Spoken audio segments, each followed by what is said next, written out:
শিক্ষকদের বিকাশ ভবন অভিযানে ধুমধুমার। গেট ভেঙে ভেতরে ঢুকে পড়লেন চাকরিহারাদের একাংশ। টানা অবস্থানের পর এবার 7 দফা দাবিতে বিকাশ ভবন ঘেরাও অভিযান শুরু করলেন চাকরিহারারা।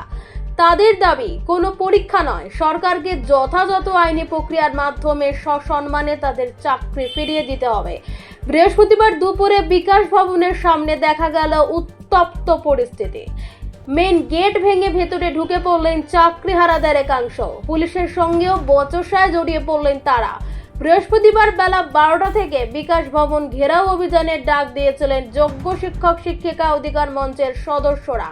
সেই মতো বেলা বাড়তে না বাড়তেই বিকাশ ভবনের সামনে জড়ো হন শয়ে শয়ে চাকরিহারা শিক্ষক ও শিক্ষাকর্মী। ক্রমে উত্তেজনা বাড়তে থাকে। এক পর্যায়ে মূল ফটক ভেঙে ভেতরে ঢুকে পড়েন শিক্ষকেরা। এলাকায় প্রচুর পুলিশ কর্মী মোতায়েন করা হয়েছে।